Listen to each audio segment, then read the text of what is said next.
Buongiorno TLV collectors. It's been a long time since I reviewed one of these, but they went and re-released these Alfa Romeos, and I always wanted one. I just wasn't going to pay the inflated eBay prices. I'm also shying away from collecting 1/64 scale cars because the whole industry is kind of bad in my opinion. Diecast cars get paint rash and very often have decals, and then the resin models, no matter how expensive they are, the windows might pop loose. So there's no real... The greatest solution I can see for this hobby to follow is to have a plastic body with molded plastic windows. That would be a stable product, I think, in the long run. But I've only seen like there's some Liberty Walk models do that. So that's why I'm just putting my money towards other things that won't fall apart. And also, they don't have to look realistic. But this one is supposed to. So this is LV Release 156C. I assume the C means it's the color. 164s, most TLVs, I think all TLVs are supposed to be 164. And then, is there a date? No, they don't really tell you when this came out, so that might be difficult to set a value on things in the future, unless it's here. Well, no, but it is licensed, as you can see. Alfa did approve this. I already took it out, and I inspected this at my local dealership. And another reason why this brand isn't high on my list is because they don't know how to paint things. I can guarantee you in 2 years when I pull this out for comparison, it's going to have paint rash. And I don't store them in the boxes. These are stored in an acrylic display case so they can breathe. But more than half of my TLV collection has paint rash from new. So take a good look at this paint right now today. And then in a few years when I pull this out for review, you're going to notice it's going to have paint rash. And that's not exactly specific to this brand. It's just that for my collection, this is the brand with the most percentage of paint rash. But Kyoshos get paint rash as well, and I'm pretty sure almost all diecast will. That's my suspicion, because diecast metal is a hodgepodge mix of different metals with dissimilar properties. And there's all sorts of weird chemical reactions going on inside of that thing. It's kind of like if you made a base of soup out of all the leftovers. It might taste good, but it's just a hodgepodge mix of random stuff, right?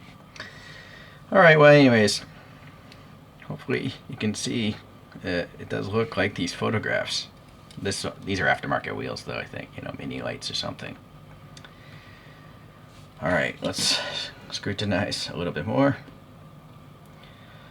Okay, so another criticism is the lame wheels. These are the original probably casted wheels whenever they first copyrighted this thing, which is back in 2015 maybe? Is that a 5? So that's a long time ago, right? I guess for back then, these are pretty good wheels, but by today's standards, those should have holes, like the actual images. Even a Kyosho from that long ago would have holes passing air. So it's because TLV has a weird way of making wheels. There's 2 pieces and the tires trapping both pieces. So these are blanked off, of course. With that said, it seems to be well, I was going to say well done, but then I now see these bumps on the rim, on the inside surface of the rim, where I feel like that should be smooth, right? So that's not so perfect. The tires, at least they have a little curvature and a little bit of an inset, as the tire wraps into the wheel. I'm not sure what that is. Maybe that's where the rubber met itself in the mold. And then, if you care about treads, TLVs don't have them. But frankly, I don't like treads because at least a weird truck knobby tires from the side view. So this has some treads, but they're not obnoxiously large. So I'm cool with that. There's a printed on reflector or something like that. There's a printed on rectangular box, and I assume that's the styling badge. This car was designed by Giuseppe Giugiaro for Bertone, so one of the most popular designers, I think, for nice-looking Italian cars. Okay, we have a silver door handle. It's a little raised and recessed at the same time. There's a little bit missing maybe there, or maybe that's supposed to be like the lock. Yeah, you know what, looking at the photograph, I think the lock is located in the center of that door handle, which is quite interesting. I don't think I've ever seen a door handle like that. So we have some silver here, and that's raised on this ridging. That's raised as well, and then The diecast also has silver for the chrome trim. And then we have some slight fender flares. The panel gaps seem okay. It has molded windows, not the best clarity, but they're never going to pop loose. So I would rather have some wavy windows that never pop open than, you know, super thin plastic windows that will pop loose, because it's really hard to glue those back down. I haven't figured out how to do that yet. I guess we'll go to the front. We have a separate chrome plastic bumper, which is cool, but unfortunately just a white license plate. I kind of wish they would print Alfa there, since they have licensing, or, you know, 1600 Junior, or even just TLV. I'd be happy with something on a license plate other than just white. We have these turn signals. They're just painted silver and orange. Then we have a nice grill. That's separate plastic. You can, yeah, okay. And then there's a little silver for the chrome work in the middle. The headlights are clear, of course, and the way they molded the pin looks like a light bulb, so that's good. Silver around the rim looks pretty good. The grill is nicely painted, and you do have the badge. Looks pretty nice, I guess. Let's see. It's close enough. You know, at least you can see the red cross. You really can't see the green snake, but it's close enough. But again, if I compare it to other brands probably would have a better logo. Going to this side here, focus.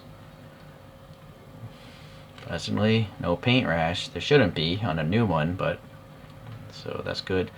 Fuel filler looks good. Clear taillights look good, and separation's alright. Red, orange there, and then some silver paint for the bright work around it. Plain license plate seems to be a separate piece, and then a chrome separate piece bumper with some bumps for probably the lights for the license plate, and maybe mounting points. Not sure. Bumperettes. And then we have some printing here. GT 1600 Junior looks legible. Panel cap seems alright. Some chrome around the back looks okay. That's just some dust. Let's see on the bottom. It's funny. We have a tiny exhaust, part of the metal base. I'm not a fan of the spun riveted bases because you can't modify them easily. You'd have to drill it apart. At least it tells you the scale, that copyright date, where it sits in the line, and then what it is exactly. It literally says Junior here, so that's good. Although it's not really, it's kind of the same base for 3 different models, it looks like. Well, I'd rather have that than no text at all. And TLVs, they roll. Yeah, I guess they're fancy toys. Let's try to see inside of this little interior here through the wavy windows. So we got the passenger side, some ribbed seats, front and rear. Maybe that's a little too bright. I guess one lumen's okay. So you can clearly see the steering wheel's painted a couple of colors, silver spokes with the wood rim. That's pretty cool. Not much on the passenger side dashboard there. Let's see. Yeah, I think the steering wheel looks pretty good. There's nothing in the instrument binnacle, you know, it's just a molded circle, but that would be hard to get decals in there. Some venting there, looks okay. Plastic floor even. Alright. Door panels, anything detailed there? There usually is. A little armrest, or that's a door pull strap. And the wind down window mechanism. I think that looks good enough. There's no rear view mirror. One would assume a car from this era would have one, but can't say for sure. So I'm mixing it up a little bit since it's been a while reviewing a diecast car. So Wikipedia is telling me that this 1600 Junior was built between 1972 to 76.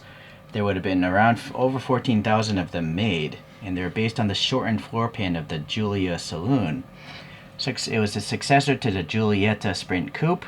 It had a 1.6 liter, explaining the name of the car.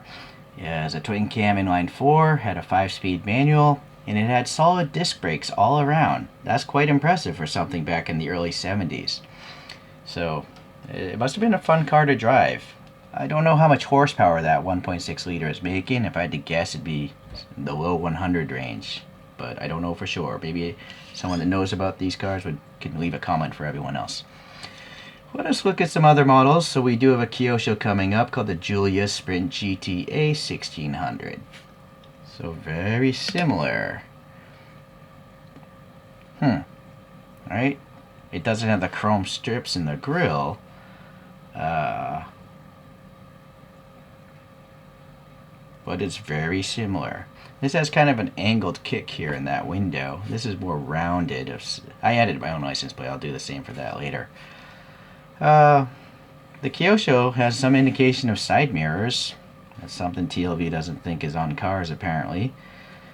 But the interior, you know, just that steering wheel alone on the TLV makes it look pretty nice. You can see the paint on this yellow is very thick. It's very blobby around that gas cap. But it does have clear headlights front and rear. But the wheels, yeah, look at the wheels here of this Kyosho. Let's see if they're, I wonder if those are passing air. Nah, I don't think so. I don't see any light coming through the other side, but if I could focus on it, maybe I could see the details. It's pretty crisp as well. I feel like the holes are deeper. It would have been nice if they're solid.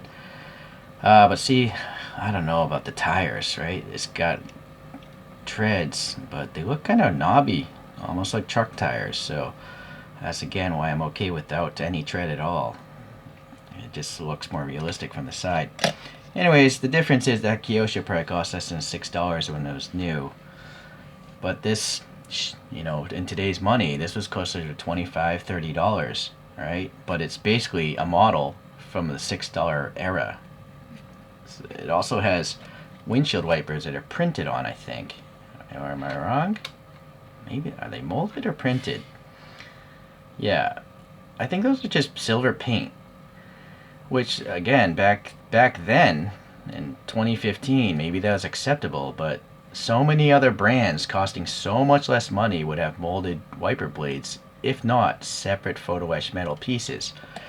So I say it a lot, it's just I haven't reviewed this brand in a while. It's like TLV stopped in time. They just decided to make things 20 years ago and never improved as a brand. Kyosho, they don't really do 64 scale, so they're kind of out of the game. But here's another one. This is some sort of alternate style. So it is a 1600 Junior Z, and it's got this funky 1970s look to it. It's really weird.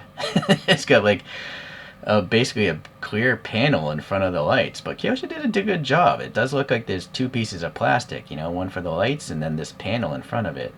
So it's a really odd car. Anyways, I guess for the time it would have been fashionable. I prefer these, of course. And then here's a saloon. Again, a Kyosho, the Giulia TI? Is that what that says? It's not a 2. So, I don't know if this shared the same chassis, but it's got 4 headlights in the front. Again, I have to add my own license plate to this TLV. So all 4 of these models are basically models from the past. They can't compete with today's Chinese brands. As easy it is to hate that country because of all the anti-Chinese videos on YouTube, China makes the best 1/64 scale diecast cars. They're very often unlicensed, they're cutting corners, but they're getting you a better product. And unfortunately, you know, Kyosho doesn't care about this scale, so those are all... I haven't seen them put out a new casting in a long time. They just, yeah, I don't know, they gave up. They still make bigger scale models. I don't know if they make new castings for that, though. Well, anyways, those are my gripes about TLV. And if you love Alphas like me, I still bought it, right? They still got my money. And there's a 1750 GTV that they re-released too. So I'll get around to reviewing that later. And I'll make the same complaints because there's always new people entering this hobby. The takeaway here is if you're going to spend a certain amount of money, $25 to $30, you want to buy an Inno 64 or a Tamarack Works. They're simply going to have many, many more parts, many, many more details, if those are the things that you like about small miniature vehicles. But if you like things like this, in less detail, go for it. Alright, see you then. Take care. We'll see you the next time.